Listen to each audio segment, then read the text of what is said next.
Parshat Vayechi 57:82. Yhi ratzon l'limud shebi lerefuat kol hacholim uvetocham Tanya bat Oda Magalit Yosef Yair ben Aviva Chava Harav Sivan ben Sima b'tor kol shar cholei Yisrael.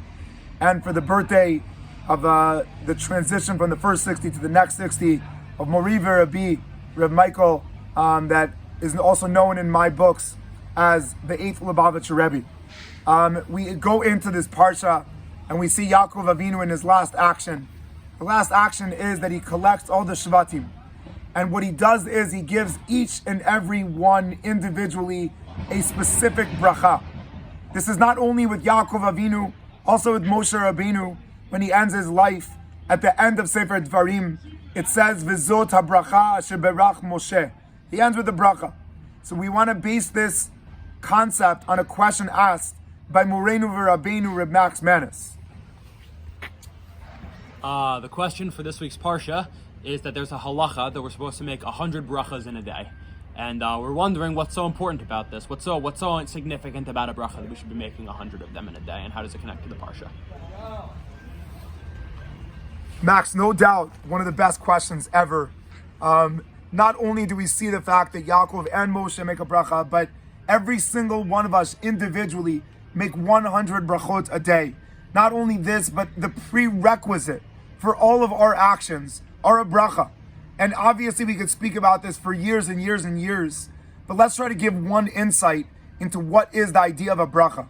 The idea of a bracha on a certain level is that we have to go backwards. What do we mean by this?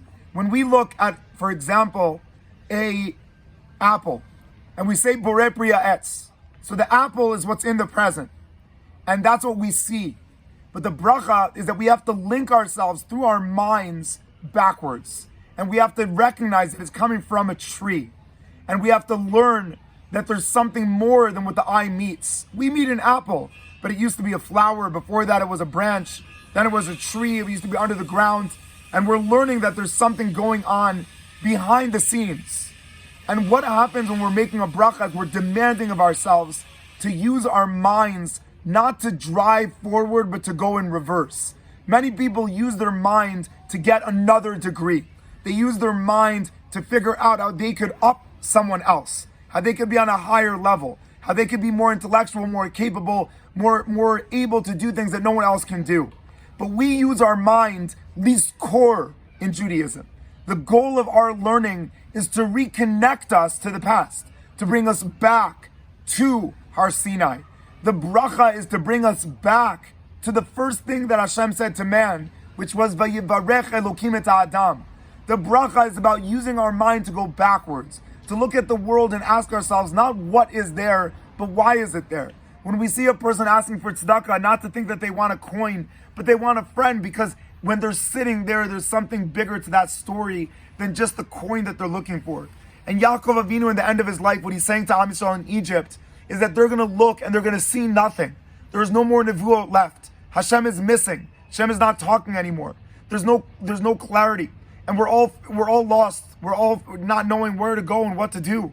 And he says to them, you have to realize that if you go backwards, then you'll realize that Mitzrayim started with Yosef, and Yosef started with Yaakov, and Yaakov started with Yitzchak, and Yitzchak started with Avram, and Avram succeeded, so can you.